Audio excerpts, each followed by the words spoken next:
दावे के साथ ये बात कही जाती है कि जो सबसे अहम प्रोफेशन है, जितने भी प्रोफेशंस मौजूद हैं उसमें टीचर का प्रोफेशन सबसे इम्पॉर्टेंट होता है। अगर आपने एक इंसान को सबसे पहले इंसान नहीं बनाया और आपने उसे मशीन बना दिया तो वो ये करेगा। जब एक टीचर गलती करता है तो नस्लें बिगड़ती हैं, जनरेशन्स खराब होती हैं। टीचर्स उन स्टूडेंट्स के अंदर कैरेक्टर बिल्डिंग करें, टीचर्स उनके अंदर संस्कार पैदा करें, उनको अपनी जिम्मेदारी का एहसास हो और जिम्मेदारी को अदा करते हुए उस नेशन बिल्डिंग के काम में वो बेहतर तरीके से अपने रोल को अदा कर सके। आदाब, नमस्कार। मैं वसीम अख्तर और आप देख रहे हैं द लीडर हिंदी। हम इस वक्त स्टूडियो में हैं। हमारे साथ all India ideal teachers association के पदाधिकारी हैं। मेरे इस तरफ आप देख रहे हैं बदिउज़्ज़मा साहब हैं और इधर अहमद अजीज़ खान हैं। 8 अक्टूबर को इस्लामिया गर्ल्स इंटर कॉलेज में एक प्रोग्राम कर रहे हैं। उसका मकसद बेहद अच्छा है। जिस तरह से आज समाज में बिगाड़ पैदा हो रहा है और लड़के लड़कियां पढ़कर तो निकल रहे हैं स्कूलों से, लेकिन जो तरबियत वाला पार्ट है वो कहीं ना कहीं छूट रहा है, जिस वजह से ख़राबियां पैदा हो रही हैं। उनको किस तरह से दूर किया जा सकता है, आपका मकसद वही है और उसी मकसद को लेकर आप ये प्रोग्राम कर रहे हैं। अहमद अजीज़ साहब, जो ये प्रोग्राम आप कर रहे हैं, इसका खाका पहले से ही जहन में था या अचानक ये ख्याल आया कि हम इस तरह से जो तरबियत वाला पार्ट है छूट रहा है उसको हम कवर कर सकते हैं? आप जानते हैं वसीम अख्तर साहब कि वो they are the architects of the nation. वो मेमार होते हैं, मुल्क के बनाने का उनका एक ज़िम्मा है। और ये बड़ी दावे के साथ ये बात कही जाती है कि जो सबसे अहम प्रोफेशन है, जितने भी प्रोफेशंस मौजूद हैं उसमें टीचर का प्रोफेशन सबसे इम्पॉर्टेंट होता है। कोई इंजीनियर गलती करे तो किसी पुल के ज़रिए से कुछ लोगों को नुकसान पहुंचा सकता है, कोई डॉक्टर गलती करे तो 2-4 लोगों की जान जा सकती है। लेकिन जब एक टीचर गलती करता है तो नस्लें बिगड़ती हैं, जनरेशन्स ख़राब होती हैं। और हम जो काम कर रहे हैं, यानी आइडियल टीचर्स एसोसिएशन के ज़रिए से जो काम हो रहा है, वो काम दरअसल यही है कि हम टीचर्स को जमा करें, उनको एक ऑर्गेनाइजेशनल फॉर्म में इकट्ठा करें, एक एसोसिएशन डेवलप करें और उस एसोसिएशन के ज़रिए से वो जो मकसद है, जो ऑब्जेक्टिव है टीचिंग का, उसको याद दिलाया जाए। सिर्फ याद ना दिलाया जाए बल्कि एक ऐसा इकोसिस्टम दिया जाए कि जिसके ज़रिए से वो उनको अपनी ज़िम्मेदारी का एहसास हो और ज़िम्मेदारी को अदा करते हुए उस नेशन बिल्डिंग के काम में वो बेहतर तरीके से अपने रोल को अदा कर सके। तो ये मकसद है और इसी के तहत ये आइटा जो है, जिसके बारे में बदिउज़्ज़मा साहब अभी ज़्यादा तफसील के साथ बताएंगे, कायम हुई है। और इससे इसका दिन ब दिन इसका फैलाव होता जा रहा है। लाइक माइंडेड लोग इसके साथ जुड़ रहे हैं, क्योंकि टीचर्स में आज भी किसी प्रोफेशन में भी जाइए, मेजॉरिटी जो लोग हैं वो एथिक्स फॉलो करने वाली मेजॉरिटी होती है। वो प्रोफेशनल चीज़ों को या अपनी सिर्फ कमाई को सामने नहीं रखती है।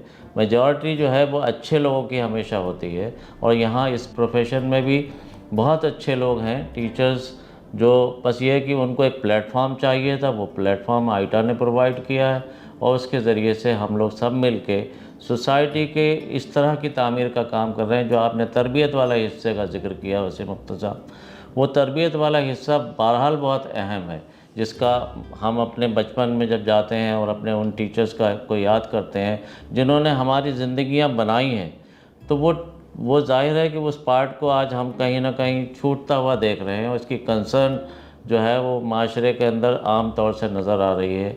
करियर हावी हो गया है, एथिक्स और वैल्यूज़ कम हो गई हैं। इन एथिक्स और वैल्यूज़ को इस सिस्टम के अंदर लाने का काम टीचर्स के ज़रिए से ही हो सकता है। आप कानून चाहे जितने बना लीजिए, लेकिन इम्प्लीमेंटेशन जो है वो टीचर्स के ज़रिए से होना है। और उसी तबके को, उसी ज़िम्मेदार तबके को हम यूनाइट करके ये काम करना चाहते हैं कि हमारी सोसाइटी, मुल्क फिर से उन्हीं बुनियादों पर इस्तवार हो, वहीं से वो संस्कार सीखे जाएं और वो संस्कार जब समाज में नज़र आएंगे तो एक अच्छा पॉजिटिव सोसाइटी का डेवलपमेंट होगा। ये इसी मकसद के तहत हम लोगों ने ये प्रोग्राम रखा है कि एक प्रोग्राम से दो मकसद आपके हल हो रहे हैं। एक तो जो टीचरों का खोया हुआ सम्मान है। जैसे पहले अगर हम देखते थे कि जो छात्र और उस्ताद का जो रिश्ता होता था बहुत मजबूत हुआ करता था, और अगर किसी छात्र की नज़र रास्ते में कहीं टीचर पर पड़ जाए तो वो सम्मान के जो भाव दिखाई देते थे सड़कों पर जब प्रदर्शन होता था, उससे ये लगता था कि रिश्ता कहीं ना कहीं बेहद मजबूत है। तो अब अगर इस तरह से जिस तरह आप मुहिम लेके चल रहे हैं ये सक्सेस होती है तो इसका सबसे बड़ा फ़ायदा टीचरों को भी होगा। मैं सिर्फ एक वाक़या सुना के आपकी इस बात को जिक्र करना चाहता हूँ। हमारे कॉलोनी में एक बशीर साहब रहते हैं जो प्रिंसिपल थे केंद्रीय विद्यालय में। उन्होंने अपनी ज़िंदगी का एक वाक़या सुनाया, बरेली का ही मामला है। यहाँ पे इलेक्शन के मौके पे डीएम साहब ने मीटिंग बुलाई, प्रिसाइडिंग ऑफिसर्स उस पूरे हॉल में जमा थे, मुख्तलिफ़ एडमिनिस्ट्रेटिव पोस्ट के लोग जमा थे। डीएम साहब हॉल के अंदर एंटर हुए। आने के बाद में उन्होंने चारों तरफ देखा और चलते हुए वो बशीर साहब के पास आए और आके उनके पैर छुए। इतने बड़े डिग्निफाइड लोगों के दरमियान में जब उन्होंने डीएम साहब ने बशीर साहब के पैर छुए और कहा कि सर आपने मुझे पहचाना, मैं आपका स्टूडेंट हूँ। तो ये जो आपने जिक्र किया कि उस्ताद और शागिर्द के दरमियान का जो रिश्ता है वो कितना पाक होता है और कितना उसका वो कितना कीमती होता है, आपको इस इंसिडेंट से ज़ाहिर है कि समझ में आता होगा। तो ये ऐसा नहीं है, आज भी जब अच्छे टीचर्स होते हैं तो उनकी रिस्पेक्ट स्टूडेंट उसी तरह करता है जैसे पहले करता था। टीचर्स की तरफ से जो क्वालिटी डिग्रेडेशन है वो सबब बनता है उस रेस्पेक्ट के रिश्ते में कमज़ोरी लाने का। बदिरुज़्ज़मान साहब, जैसे अगर हम इस प्रोग्राम की आपके बात करें तो ये पहला प्रोग्राम है या इससे पहले ये लगातार होते रहे हैं? असल में आइटा जो है तकरीबन 30 साल से हिंदुस्तान में टीचर्स के लिए काम कर रही है। और आप जानते हैं कि तो आइटा जो प्रोग्राम कर रही है इससे पहले बहुत सारे मुहिमात, बहुत सारे अभियान चला चुकी है। इस वक्त जो अभियान चला रही है उस अभियान का नाम है enlightening teachers, nurturing talents, transforming society, आइटा एंड आइडल प्लेटफॉर्म। हमारी पूरा जो पैगाम है, जो मैसेज है वो इन 4 लाइनों के अंदर है। हमारा जो मोटिव है वो है सोसाइटी को हम ट्रांसफॉर्म करना चाहते हैं, रिफॉर्म करना चाहते हैं, बदलना चाहते हैं। जिन बुनियादों पर सोसाइटी है, किन बुनियादों पे आप देखेंगे कि करप्शन हो, चाहे नाइंसाफ़ी हो, चाहे असमत दरी की घटनाएँ हों, या चाहे जातिवाद हो, जो भी चीज़ें हों, इन सब में हमें वो लोग नज़र आते हैं कि जो किसी न किसी स्कूल से निकले हुए लोग हैं। जाहिर सी बात है कि एक मेजॉरिटी निकल रही है लेकिन वो ऐसे काम कर रही है, इससे हमारी निगाह में मौजूदगी का फॉल्ट कहाँ हो रहा है? फॉल्ट वहाँ हो रहा है कि जिन टीचर्स ने इन लोगों को पढ़ाया है वहाँ कहीं ना कहीं एक आस्पेक्ट को छोड़ा गया है, एक पार्ट छोड़ा गया है, और जिस पार्ट का नाम है तरबियत। संस्कार देना ये बहुत बड़ा काम होता है कि अध्यापक का सबसे बड़ा काम तो यही होता है कि वो स्टूडेंट्स के अंदर कैरेक्टर बिल्डिंग करे। अगर आपने एक इंसान को सबसे पहले इंसान नहीं बनाया और आपने उसे मशीन बना दिया तो वो ये करेगा। आइटा यही चाहता है कि जो स्टूडेंट्स हमारे पास हैं, टीचर्स के पास हैं, टीचर्स उन स्टूडेंट्स के अंदर कैरेक्टर बिल्डिंग करें, टीचर्स उनके अंदर संस्कार पैदा करें, टीचर्स उनकी छिपी हुई प्रतिभाओं को निकालें।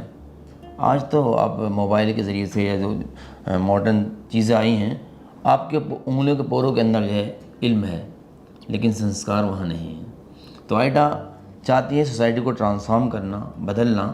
तो उसके पास जो रोड मैप है वो ये है कि हम टीचर्स को बदलेंगे। अगर टीचर्स इस काम को करना शुरू करते हैं, वो सिर्फ नॉलेज ट्रांसफॉर्म करने की नहीं है, बल्कि वो इससे ऊपर एक मुरब्बी या गुरु है। वो उसके ज़िम्मे सिर्फ कुछ चीज़ों को दे देना नहीं है, बल्कि उस बच्चे को या उस नस्ल को तैयार करना है। तो हम टीचर्स के अंदर ये आवाज़ उठा रहे हैं, उन्हें तैयार कर रहे हैं कि वो उठें और अपने इस मकाम को समझें कि जो मकाम उन्हें दिया गया था, नेशन बिल्डर्स कहा गया है किताबों के अंदर। और आप जान सकते हैं कि राष्ट्र निर्माण करने वाले अगर ख़ुद टैलेंटेड नहीं होंगे, एनलाइटेड नहीं होंगे, एनरिच नहीं होंगे, स्किल्ड नहीं होंगे, तो वो कैसे उन लोगों को स्किल बना सकते हैं, एनरिच बना सकते हैं, कैरेक्टर बिल्डिंग कर सकते हैं। तो सबसे पहला हमारा काम टीचर्स पे है। तो जो आइटा ने मुहिम शुरू की है, इसमें वो टीचर्स को कर रही है टच, प्रिंसिपल्स को कर रही है, मैनेजमेंट को कर रही है, और पेरेंट्स को भी टच कर रही है, ताकि जो हमारा ख्वाब है एक नवीन भारत का, एक जो है ऐसे समाज का कि जहाँ पर जो है एटिकेट्स को जो है जगह मिले, जहाँ से ऐसे लोग निकल के आएंगे, एक ट्रांसफॉर्म सोसाइटी बने, तो वो इसी तरह से हो सकती है। अगर हम टीचर्स की बात करें तो इसे प्रबुद्ध वर्ग कहा जाता है। उसे पता है, अपनी जिम्मेदारियाँ भी पता हैं और ये जो खराबियाँ आ रही हैं वो भी पता है, जिससे आपकी बात वो क्यों मानेंगे।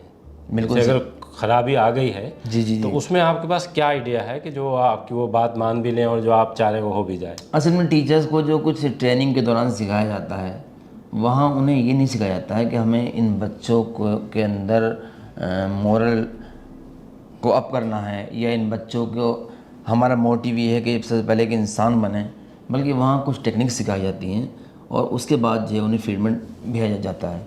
हम समझते हैं कि अभी उनका एक पार्ट रह रहा है और उस पार्ट को जो है आइटम कंप्लीट करने की कोशिश कर रही है। लेकिन कैसे, जैसे मैं ये जानना चाह रहा था कि जो आप ये ट्रेनिंग करेंगे या जो आप मोरल बिल्डिंग का काम करेंगे उसमें, जी, तो उसका तरीका क्या होगा कि हमारा तरीका ये होगा कि हम इस अभियान के ज़रिए टीचर्स तक हमारी टीम पहुंचती है, school wise, district wise, area wise उनकी कॉन्फ्रेंस करती है, उनकी मीटिंग करती है और उनको ये आइडिया देती है कि आपकी रिस्पॉन्सिबिलिटी सोसाइटी के प्रति क्या है।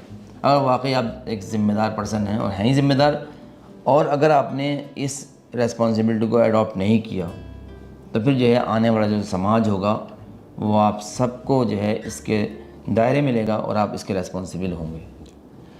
तो ये कोई जो आपके एक्सपर्ट हैं वो उनसे बात करते हैं या कोई और एक कोई आपने इस तरह का वो बना रखा है कि जिससे हमारे पास एक्सपर्ट्स की भी टीम है, और जो हमारे डिस्ट्रिक्ट लेवल पर या यूनिट लेवल पर जो हमारे वर्कर्स होते हैं वो पहले से इन चीज़ों को जानते हैं और वो उनको जो है 1 बाय 1 कन्वे करने की कोशिश करते हैं।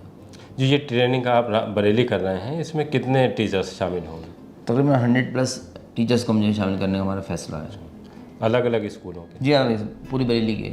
शाम 6:30 बजे से प्रोग्राम शुरू होगा और हमने इसमें लेडीज़ टीचर्स को भी जो है इनवाइट किया है, यानी सिर्फ यही नहीं कि जेंट्स टीचर, तमाम टीचर्स बरादरी। तो पहला प्रोग्राम है या इससे पहले ये प्रोग्राम होते रहे? एक बरेली लेवल पर तो डिस्ट्रिक्ट लेवल एक पहला ऐसा प्रोग्राम है कि हम जो है बहुत से लोगों को अपनी तरफ जो है बुला रहे हैं प्रोग्राम में, मगर छोटी मोटी मीटिंग्स तो होती रहती हैं। जैसे अभी अगर हम रेस्पॉन्स की बात करें, जब आप टीचर से जाके मिल रहे होंगे इस प्रोग्राम के लिए, तो वो कितना आपको इसको लाइक कर रहे हैं कि ये एक अच्छा प्रोग्राम है या वो दिलचस्पी ले रहे हैं इसमें? हमें मालूम है कि हम जो आइडिया लेके जा रहे हैं ये आज की इस दुनिया के इंसान पर एकदम असर नहीं करेगा, लेकिन हमें यकीन है कि हमारी 2-3 कोशिशों के बाद ये उस पर असर करना शुरू कर देगा। हमारी गैदरिंग लगातार बढ़ रही है, हम लोग तक पहुंच रहे हैं, अपने आइडिया उनसे शेयर कर रहे हैं और उन टीचर्स में से ज़्यादातर लोग हमारा आइडिया पे लबैक कर रहे हैं और हमारे साथ जुड़ रहे हैं। ये आइडिया आपको कहाँ से आया कि इस तरह से हम ये काम कर सकते हैं? कुछ आपको ऐसी घटनाएं लगी कि जिनमें झंझोड़ती हों या आपको लगता हो कि अब बहुत हो गया, अब ये कर लेना चाहिए? बिल्कुल, देखिए सोसाइटी को रिफॉर्मर हमेशा हर दौर में पैदा होते रहे हैं और जाहिर सी बात है एक शिक्षक जो होता है वो तो सोसाइटी का एक बहुत ऐसा पार्ट होता है कि जिसकी सब पे नज़र होती है। कुछ लोग ऐसे जमा हुए जिन्होंने इसकी बुनियाद रखी, जिनके अंदर दर्द था सोसाइटी का। असल में तो ये वो दर्द भुला दिया गया है, इससे दुनिया की चकाचौंध ने वो दर्द भुला दिया कि अगर सोसाइटी नहीं होगी तो क्या होगा। आज आप देख रहे हैं जो बिगाड़ पैदा हो रहा है, उस बिगाड़ की जद में मेरे बच्चे, आपके बच्चे, तमाम जो है लोग इसमें आ रहे हैं और उस बिगाड़ की जो रूट लेवल जो वजह है वो आइडेंटिटी ढूंढी है और उस वजह को ही हम लोग ख़त्म करने के लिए कोशिश कर रहे हैं। अभी आपने सुना कि किस तरह से ये प्रोग्राम होना है और एक बड़ा मकसद है। अगर ये मकसद कामयाब होता है तो जाहिर सी बात है कि जो एक कमी पैदा हो रही है समाज में, जिस तरह की खराबियां दिखाई दे रही हैं, उनको अगर स्कूल से ही रोक दिया गया या उन्हें बच्चों को स्कूल से तैयार होकर बाहर भेजा गया कि क्या गलत है और क्या सही है, हमारी देश के लिए क्या जिम्मेदारी है, समाज के लिए क्या जिम्मेदारी है और हम किस तरह से एक अच्छा इंसान बनकर दिखा सकते हैं, ये अगर उन्हें स्कूल में बता दिया गया तो जाहिर सी बात है एक बड़ा इम्पैक्ट सामने आएगा। आप यहाँ प्रोग्राम कर रहे हैं आर्ट को, देखने वाली बात होगी कि उसमें कितने टीचर जुड़ते हैं, क्योंकि जिस तरह से बात हुई है उसमें साफ है कि ये पहला बड़ा प्रोग्राम है। अगर इसमें कामयाबी मिलती है तो जाहिर सी बात है कि इसका बड़ा फ़ायदा ख़ास तौर से टीचर को तो होगा ही, लेकिन जो समाज में बच्चे हैं जो कल इस देश को संभालेंगे, उनके कंधों पर जिम्मेदारी आएगी देश की, वो उसको ठीक तरह से निभा पाएंगे। बहुत बहुत शुक्रिया हमसे बात। शुक्रिया।